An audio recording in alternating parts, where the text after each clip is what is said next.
Hello everyone, good evening. So আমি লুচেন জিকেৰ 45,000 MCQ সিৰিজৰ আজি 5 number part পাইছোঁ আহি গতিকে আপোনালোকে জানে আমি 45,000 কোৱেশ্যন ডিছকাছ কৰিছোঁ আগন্তুক SSC RRB NTPC group D ADA 3.0 অসমৰ সকলোবোৰ পৰীক্ষাৰ লগতে আমাৰ যিবোৰ আপকামিং এক্সাম আহি আছে সকলোবোৰ পৰীক্ষাৰ কাৰণে খুবেই ইম্পৰ্টেণ্ট হ'ব গতিকে লুচেন জিকে সিৰিজটো আপোনালোকে যদি চোৱা নাই চাব সো প্ৰথম কোৱেশ্যনটো হৈছে তলৰ কোনটো কন্টিনেন্ট অফ কন্ট্ৰাষ্ট বুলি কোৱা হয়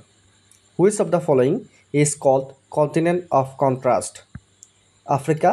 Asia, Australia, Antarctica. গতিকে ইয়াৰ ভিতৰত কোনটো continent of contrast বুলি কোৱা হয় কাক কোৱা হয় continent of contrast বুলি শুদ্ধ উত্তৰটো হৈছে এছিয়া এছিয়াক continent of contrast বুলি কোৱা হয় লুচেন জিকে যিখন কিতাপ আছে আমি গোটেই কিতাপখনৰ পৰা আমি প্ৰথমতে 45,000 কোৱেশ্যন ডিছকাছ কৰিছোঁ সো যোৱাবাৰ আমি বহুকেইটা কোৱেশ্যন ডিছকাছ কৰিছিলোঁ এবাৰ নতুনকৈ 2025 আৰু 26 যিকেইটা পৰীক্ষা আহিব সকলো পৰীক্ষাৰ কাৰণে খুবেই ইম্পৰ্টেণ্ট যদি চেনেলটো ছাবস্ক্ৰাইব কৰা নাই ছাবস্ক্ৰাইব কৰি ল'ব next question which day is celebrated as national youth day in India ভাৰতত কোনটো দিন ৰাষ্ট্ৰীয় যুৱ দিৱস হিচাপে পালন কৰা হয় নেশ্যনেল ইউথ ডে ভাৰতত কেতিয়া চেলিব্ৰেট কৰা হয় 12 জানুৱাৰী 20 জানুৱাৰী 1 জানুৱাৰী 30 জানুৱাৰী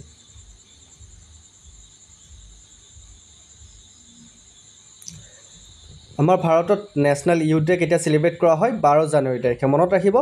12 জানুৱাৰী তাৰিখে ৰাষ্ট্ৰীয় যুৱ দিৱস হিচাপে পালন কৰা হয় okay next question who is the first prime minister who submitted his her resignation letter outside the parliament season সংসদৰ অধিৱেশনৰ বাহিৰত পদত্যাগ পত্ৰ দাখিল কৰা প্ৰথমজন প্ৰধানমন্ত্ৰী কোন আছিল মোৰাৰজী দেশাই লাল বাহাদুৰ শাস্ত্ৰী চৌধুৰী চৰণ সিং ইন্দিৰা গান্ধী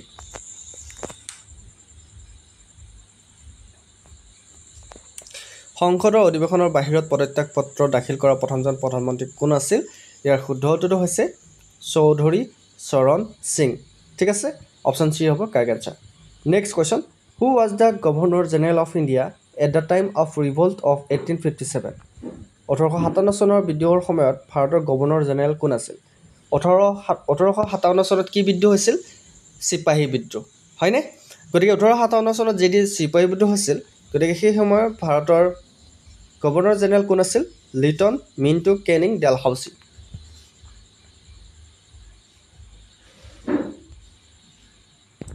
কাৰেক্ট আনসাৰটো হৈছে লৰ্ড কেনিং আছিল ঠিক আছে 1857 চনৰ বিদ্ৰোহৰ সময়ত ভাৰতৰ গভৰ্ণৰ জেনেৰেল কোন আছিল lord Canning okay next question these are essential for liberty these স্বাধীনতাৰ বাবে অতি প্ৰয়োজনীয় স্বাধীনতাৰ বাবে কি প্ৰয়োজনীয় ৰেষ্ট্ৰিকশ্যন ৰাইটছ প্ৰিভিলেজড লছ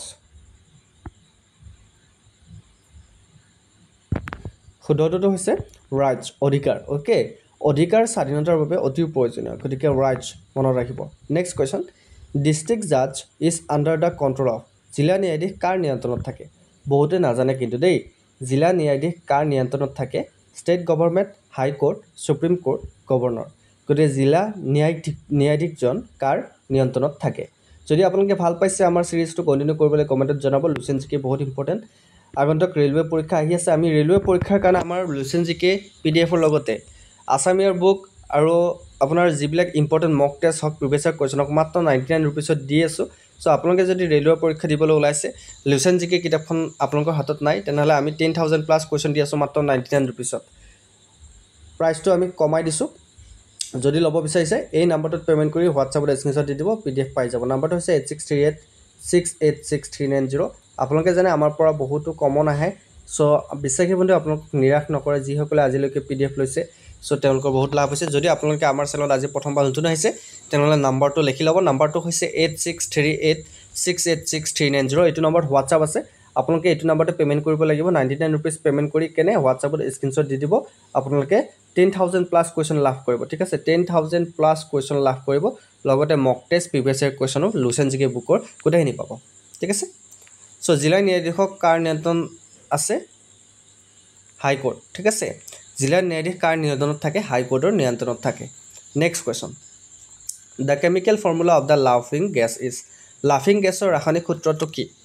আপোনালোকে জানে নাইট্ৰাছ অক্সাইড হৈছে লাফিং গেছ হয়নে নহয় নাইট্ৰাছ অক্সাইড হৈছে হাঁহি উঠা গেছ এইবিধ গেছ যদি আপোনাক দিয়া হয় আপুনি হাঁহিয়ে থাকিব ফাং খোৱা মানুহৰ দৰে হয়নে গতিকে লাফিং গেছৰ ৰাসায়নিক সূত্ৰটো কি ইয়াৰ সূত্ৰটো হৈছে N2O লাফিং গেছৰ ৰাসায়নিক সূত্ৰটো হৈছে N2O ঠিক আছে next question GUI stands for GUI অৰ্থ কি বা সম্পূৰ্ণ নামটো কি GUI সম্পূৰ্ণ নামটো কি graphical user interface graphical user information graphical user interaction graphical user instruction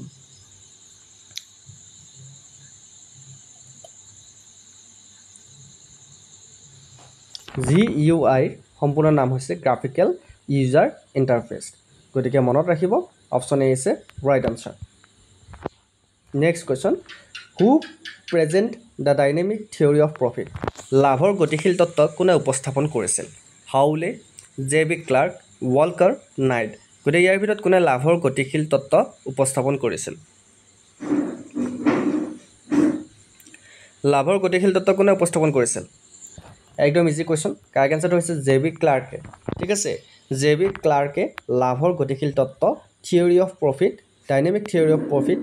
present কৰিছিল বা উপস্থাপন কৰিছিল option B is right answer next question amphoteric substance react in which of the following ways এম্ফটেৰিক পদাৰ্থই নিম্নলিখিত কোনটো উপায়েৰে প্ৰতিক্ৰিয়া কৰে best both base and acid none of the above correct answer কি হ'ব পাৰে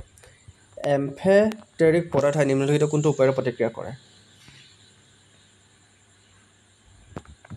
কাৰেক্ট আনসাৰ হৈছে বেছ এণ্ড এচিড দুইটা উপায়েৰে গতিকে option B is the right answer base and acid next question which is the second largest continent in the world বিশ্বৰ দ্বিতীয় বৃহত্তম মহাদেশ কোনখন North America Africa Asia Antarctica গতিকে বিশ্বৰ দ্বিতীয় বৃহত্তম মহাদেশ বুলি ক'লে কোনখনক বুজা যায়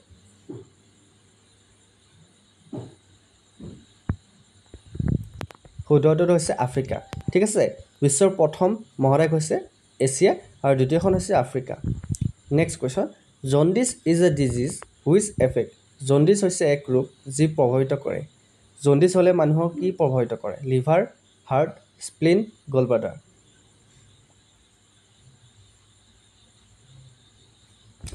শুদ্ধটো হৈছে লিভাৰ ঠিক আছে জণ্ডিছ হৈছে এক ৰোগ যি প্ৰভাৱিত কৰে লিভাৰক next question according to the constitutions the public health sanitation hospital and dispensaries come under which list সংবিধান অনুসৰি ৰাজহুৱা স্বাস্থ্য অনাময় চিকিৎসালয় আৰু ঔষধালয় কোন তালিকাৰ অধীনত আহে union list concurrent list does not come under any list state list গতিকে সংবিধান অনুসৰি ৰাজহুৱা স্বাস্থ্য অনাময় চিকিৎসালয় আৰু ঔষধালয় কোনখন তালিকাৰ অধীনত আহে ইয়াৰ শুদ্ধটো হৈছে ষ্টেট লিষ্ট ৰাজ্য চৰকাৰৰ যিখন লিষ্ট সূচী সেইখনৰ অধীনত আহে ঠিক আছে ৰাজ্য চৰকাৰৰ তালিকাৰ অধীনত আহে next question the census is caused out once in how many years কিমান বছৰৰ ভিতৰত এবাৰ লোকপিয়ল কৰা হয় বা কিমান বছৰৰ মূৰে মূৰে লোকপিয়ল কৰা হয় আপোনালোকে 2011 চনৰ চেন্সাছৰ কথা ইতিমধ্যে সকলোৱে গম পাইছে হয়নে নহয় এতিয়া কিমান বছৰৰ মূৰে মূৰে চেন্সাছ কৰা হয় প্ৰতি 10 বছৰৰ মূৰে মূৰে ঠিক আছে option C is the right answer after 10 years census কৰা হয় প্ৰতি 10 বছৰৰ মূৰে মূৰে লোকপিয়ল কৰা হয় next question which metal is the heaviest in periodic table among the following নিম্নলিখিতবোৰৰ ভিতৰত পৰ্যাপ্ত তালিকাত কোনটো ধাতু আটাইতকৈ গধুৰ বুলি জনা যায় OS PT PB W গতিকে এইকেইটা সাইন্টিফিক নেম তোমালোকে ক'ব লাগে সো ইয়াৰ কাৰেক্ট আনসাৰ হৈছে OS ৰ ফুল আপোনালোকে ৰাসায়নিক নামটো মই দি দিছো সো OS মানে কি আপোনালোকে মোক কমেন্ট কৰি জনাব next question which of the following is not a central problem of economy তলৰ কোনটো অৰ্থনীতিৰ কেন্দ্ৰীয় সমস্যা নহয় অৰ্থনীতিৰ কেন্দ্ৰীয় সমস্যা কোনটো নহয় what to produce for whom to produce how to maximize profit তলৰ কোনটো অৰ্থনীতিৰ কেন্দ্ৰীয় সমস্যা নহয়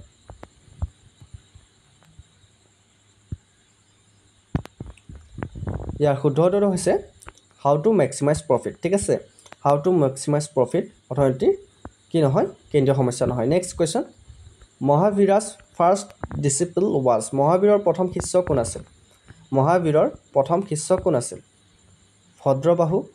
সৰ্বাক স্থূলভদ্ৰ জামালী গতিকে মহাবীৰৰ প্ৰথম শিষ্য কোন আছিল মহাবীৰৰ প্ৰথম শিষ্য আছিল জামালী ঠিক আছে মহাবীৰৰ প্ৰথম শিষ্য কোন আছিল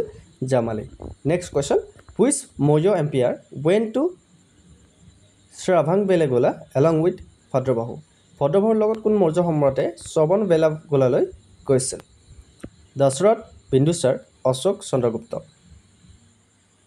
ভদ্ৰবাহুৰ লগত কোন গৈছিল কোনজন মৌৰ্য সম্ৰাট সো ইয়াৰ শুদ্ধ উত্তৰটো হৈছে চন্দ্ৰগুপ্ত ঠিক আছে পাৰিবা next question Ramakrishna Mission was established by Ramakrishna Mission কোনে প্ৰতিষ্ঠা কৰিছিল স্বামী বিবেকানন্দ ঈশ্বৰচন্দ্ৰ বিদ্যাসাগৰ দয়ানন্দ সৰস্বতী ৰাজা ৰামমোহন ৰয় গতিকে ৰামকৃষ্ণ মিছন কোনে প্ৰতিষ্ঠা কৰিছিল আমি সকলোৱে জানো ৰামকৃষ্ণ মিছন প্ৰতিষ্ঠা কৰিছিল স্বামী বিবেকানন্দই Dandiya is a popular dance of Dandiya কাৰ এটা জনপ্ৰিয় নৃত্য গুজৰাট আসাম ঝাৰখণ্ড মহাৰাষ্ট্ৰ গতিকে দাণ্ডিয়া ক'ত প্ৰচলিত হয় আৰু কোনখন ষ্টেটৰ লগত জড়িত হৈছে দাণ্ডিয়া নৃত্য শুদ্ধ উত্তৰটো হৈছে গুজৰাটৰ লগত দাণ্ডিয়া জড়িত হৈ আছে next question what are those grey clouds called which cause rain বৰষুণৰ সৃষ্টি কৰা সেই ধূসৰ ডাৱৰবোৰক কি বুলি কোৱা হয় বৰষুণ যে হয় ডাৱৰে হৈ থাকে যে বতৰ মেঘবোৰ কলা কলা মেঘবোৰক কি বুলি কোৱা হয় কমলাছ চাৰাছ নিম্বছ টাৰাছ নিম্বছ কাৰেক্ট আনসাৰ হৈছে নিম্বছ টাৰাছ বুলি কোৱা হয় ঠিক আছে next question name the country which launch the first satellite Sputnik into the space মহাকাশলৈ প্ৰথম উপগ্ৰহ স্পুটনিক উৎক্ষেপণ কৰা দেশখনৰ নাম কি United State of America Soviet Union Japan England মহাকাশলৈ প্ৰথম উপগ্ৰহ প্ৰেৰণ কৰিছিল স্পুটনিক আৰু সেইটো উপগ্ৰহ কোনে প্ৰেৰণ কৰিছিল সোভিয়েট ইউনিয়নে ঠিক আছে next question which was the movement undertaken by the Indian government to increase milk production গাখীৰ উৎপাদন বৃদ্ধিৰ বাবে ভাৰত চৰকাৰে কোনটো আন্দোলন হাতত লৈছিল green revolution white revolution blue revolution yellow' revolution চ' গাখীৰ উৎপাদন বৃদ্ধিৰ বাবে ভাৰত চৰকাৰে হোৱাইট ৰিভলিউশ্যন হাতত লৈছিল এই আন্দোলন হাতত লৈছিল ঠিক আছে next question who is commonly known as the iron man সাধাৰণতে আইৰণ মেন বুলি কাক জনা যায় আমাৰ ভাৰতৰ চৰ্দাৰ বল্লভভাই পেটেল বিঠল ভাই পেটেল বাল গংগাধৰ তিলক বিপিন চন্দ্ৰ পাল গতিকে আমাৰ ভাৰতৰ আইৰণ মেন বুলি জনা যায় চৰ্দাৰ বল্লভভাই পেটেল নামটো মনত ৰাখিব next question Indian council of forestry research and education is located in ভাৰতীয় বন গৱেষণা আৰু শিক্ষা পৰিষদ ক'ত অৱস্থিত ভাৰতীয় বন গৱেষণা আৰু শিক্ষা পৰিষদ ক'ত অৱস্থিত দেহৰাদুন ৰাঁচী নিউ দিল্লী ৰায়পুৰ শুদ্ধ উত্তৰ হৈছে Dehradun okay next question India's first cryptocurrency exchange Coinkaam has launched by which payment gateway ভাৰতৰ প্ৰথম ক্ৰিপ্ট' মুদ্ৰা বিনিময় কইনকাম কোনটো পে'মেণ্ট গেটৱে দ্বাৰা মুকলি কৰা হৈছে ডায়াছ পে' চাইট্ৰাছ পে' জি পি বিল্ডেক্সড শুদ্ধ উত্তৰটো হৈছে বিল্ডেক্সড চ' এয়া আছিল আজি লুচেন জিকেৰ উন্নতি পাৰ্ট 5 নম্বৰ পাৰ্ট চ' আগৰ পাৰ্টকেইটা চোৱা চাব 2025 আৰু 26 আগন্তুক পৰীক্ষাৰ কাৰণে আমি 45,000 কুৱেশ্যন এই কিতাপখনৰ পৰা আমি উলিয়াবলৈ ট্ৰাই কৰিম চ' আপোনালোকে চিৰিজটো কমপ্লিট কৰিব চ' কেনেকুৱা লাগিল জনাবলৈ নাপাহৰিব যদি আপোনালোকে PDF এটা লাগে মাত্ৰ 99 ৰুপিজ আপোনালোকে পে' কৰিব লাগিব গোটেইখিনি আমাৰ কমন কুৱেশ্যন পাব বহুতে লুচেন জিকেৰ পৰা কুৱেশ্যন উলিয়াব নাজানে আৰু লগতে আগন্তুক ৰেলৱে পৰীক্ষাৰ কাৰণে আমি সকলোবোৰ PDF মাত্ৰ 99 ৰুপিজ কৰি দিছোঁ চ' আপোনালোকে যদি ল'ব বিচাৰে তেনেহ'লে আগন্তুক যেহেতু জুনত পৰীক্ষা হ'ব